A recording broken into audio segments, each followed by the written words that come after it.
तो मु कौन कहती कि सांग मैंने धुआं धुआं आसला ना दीपावली सरीगला किंतु वर्षा छाड़ुनी वर्षा काली भी वर्षा होती आमर इे कपड़ा जहाँ सुखई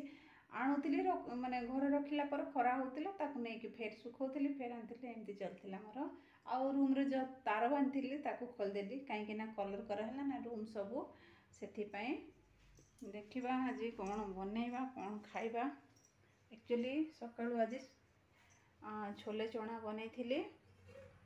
देखो देखो छोले चना बनई सकाळु पूरी आ चना बनई तेजपत्र पकई तो तार से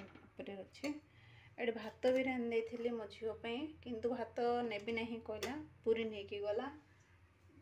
पूरी ये अच्छे पूरी ये रखीचे गोटे रुटी राति रही जाता भी ये गोटे जगह रखीदे बर्तन सब धोइली तो देखो पूरी सब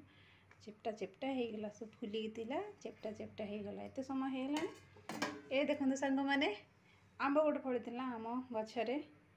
के जाने केबठू थिला कि आंब आमको जना नहीं जड़े अंकल आसते देख पिंपुड़ी चलचे आसते से आंब पत्र नावाई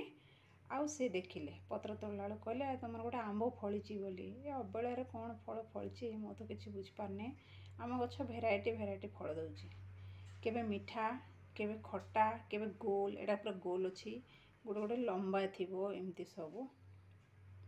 देखु ए समय गोटे आंब फलिया कथा कि अबेलार सब होना यहाँ कलिजुग से कलिजुगर सब संभव कहते ना से भाया ठीक अच्छे सांग मैंने मुझे खाई दिया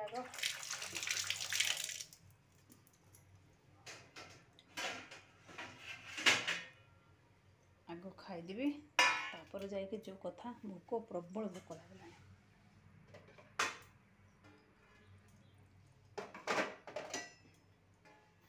काटदेवी एत भोक लगुच जो कहतुनि आज सब कम सारिकी गाधेला बेलू पूरा 11टा हो सारा टे जुसी लगला भल लगे पूरी सहित बस हो तरकारी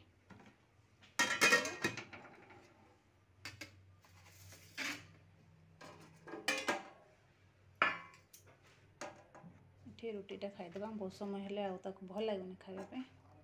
पूरी देखो पूरा सब चेपटा लेपटा सब हो चापी चापिक रखीदेली ना बहुत सारा छाणीदे चापी चापिक रखीदेली बस हो ऑयली जिनस बेस खाइले भी डाइजेशन टी लेट हम चलो चलवा मोर टिफिन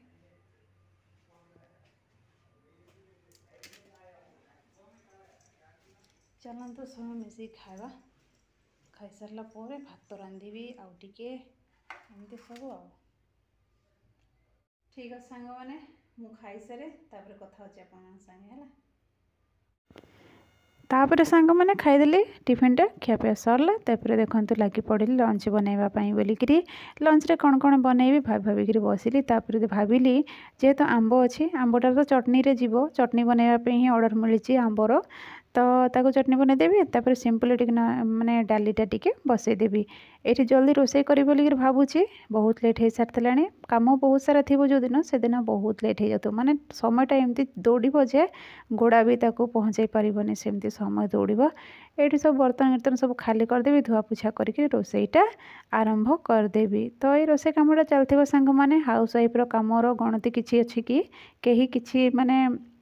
ये करें जिते कम कले क्या किसी भी नजर आसबनी कहार किसी फरक ही पड़ोनी आउ यही कथाटा गोटे समस्ते शुणी जे तुम घर रही कौन करुच ये डायलॉगटा शुणी शुणी मोर अधा जीवनटा पलैला माने सरीगला से कथा कहूँ आउ गोटे कथा कहूँ सांग मैंने मो मनर कथा बहुत दिन पर लंग वीडियोटा शेयर करची तो लंग वीडियो मुझे किसी बताऊँगी देखो शुणु कि पूरी मुझे आपण मैंने समस्त जानते प्रीवियस वीडियो रे मु बतई पूरी जाइली सब परिवार आसते आमे भी जाइलु सब दर्शन ठीक ठाक से हो गला आसिलु किंतु सेठिकार माने परिवेश सेठिकार प्रशासन बिल्कुल भी ठीक ठाक नुहे सांग माने बाहर गोटे प्रकार अच्छी भितर आउ गोटे प्रकार अच्छी माने बाहर तो लाइन बांधिकी समस्ते जीवे जगी जगी जगी जगिकी 4-5 घंटा पर आमे भितर को गलु ठाकुर को दर्शन करूँ बोलिकी किंतु मु जहाँ देखिली सांग माने विश्वास करहबनी भितर पंडा माने ना ଜଗନ୍ନାଥଙ୍କୁ ମାନେ ଠାକୁରଙ୍କୁ ପୁରା ତାଙ୍କ ପୈତୃକ ସମ୍ପତ୍ତି, ମନ୍ଦିରଟାକୁ ପୁରା ତାଙ୍କ ପୈତୃକ ସମ୍ପତ୍ତି ଭଳିଆ ଭାବୁଛନ୍ତି। ଟିକେ କଥାରେ ପଇସା, ଟିକେ କଥାରେ ପଇସା, ଏତେ ପରିଶ୍ରମ କରିକି ମଣିଷ ଯିବ, ଏତେ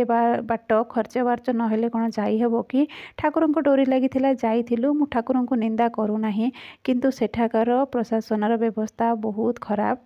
ବାହାରେ ଗୋଟେ ପ୍ରକାର, ବାହାରେ ବହୁତ ସୁନ୍ଦର ସେ ଧାଡ଼ି ବାନ୍ଧିକିରି ସମସ୍ତଙ୍କୁ ନେଇକି ଯିବେ। ସେଠି ପହଞ୍ଚିଲା ପରେ ନା ଠେଲା ପେଲା ହୋ ହେଲା, ଯେମିତିକି ସେଠି ଦଳା ଚକଟାରେ ଲୋକ ମରିଗଲେ ବି ଜଣା ପଡ଼ିବନି ସେଭଳିଆ ବହୁତ ଭିଡ଼, ଏତେ ଭିଡ଼, ଦଳା ଚକଟା ପୁରା ଠେଲା ଠେଲି ହେଇକି। ତାପରେ ମୁଁ ଦେଖିଲି ଗୋଟେ ୱେଷ୍ଟବେଙ୍ଗଲର ଲେଡ଼ିସ୍ ଜଣେ ଆସିଥିଲା, ତାକୁ ନା ଜଣେ ପଣ୍ଡା କାଖେଇକିରି ଦେଖାଉଛନ୍ତି ଠାକୁରଙ୍କୁ। ମାନେ ଦେଖନ୍ତୁ ପରିସ୍ଥିତି କେମିତି ଅଛି। ଲେଡ଼ିସ୍ ମାନଙ୍କର ବିଲକୁଲ ବି ରେସ୍ପେକ୍ଟ ନାହିଁ ସେ ଭିତରେ। ଭଗବାନଙ୍କ ଆଗରେ ବି ସେଭଳିଆ ସେମାନେ ବ୍ୟବହାର କରୁଛନ୍ତି। ଝିକା ଟଣା, କାହାର କାନି ଝିକା ଝିକି, କାହାର କ'ଣ ଏମିତି ବହୁତ ହାଲତ ଖରାପ ସାଙ୍ଗମାନେ। ଆମେ ଗୋଟେ ଥର ଆନନ୍ଦ ବଜାରରେ ବସିଲୁ, ଖିଆପିଆ ସରିଲା, ତାପରେ ଆଉ ଥରେ ଗଲୁ, ଯେମିତି ସେ ସିନ୍ଟା ମୁଁ ଦେଖିଲି, ମୋତେ ବହୁତ ଖରାପ ଲାଗିଲା। ସେଇଥିପାଇଁ ଭାବୁଛି ଜୀବନ ଥିଲା ଭିତରେ କେବେ ବି ପୁରୀ ଯିବି ନାହିଁ। ଏ କଥା ମୋ ହଜବେଣ୍ଡକୁ କହୁଥିଲି, କିନ୍ତୁ ହଜବେଣ୍ଡ କହିଲେ ପ୍ରଶାସନର ସବୁ କିଛି ବ୍ୟବସ୍ଥାଟା ବାହାରକୁ ଜଣା ପଡ଼ିଲେ ସିନା, ଏସବୁ କିଛି ତ ଜଣା ପଡ଼ୁନି ନା। ବାହାରେ ଯାହା ଅଛି ସେଇଟା ଲୋକ ଦେଖୁଛନ୍ତି ବା ସରକାର ଦେଖୁଛନ୍ତି, କିନ୍ତୁ ଭିତରେ କ'ଣ ହେଉଛି କିଏ କ'ଣ ଜାଣିପାରୁଛି କି? ଯାହା କରିବେ ଠାକୁର ହିଁ କରିବେ, ଆଉ କେହି କିଛି କରିପାରିବେନି। ଏଇ କଥା ମୁଁ କହୁଥିଲି ସାଙ୍ଗମାନେ। ରହିଲି।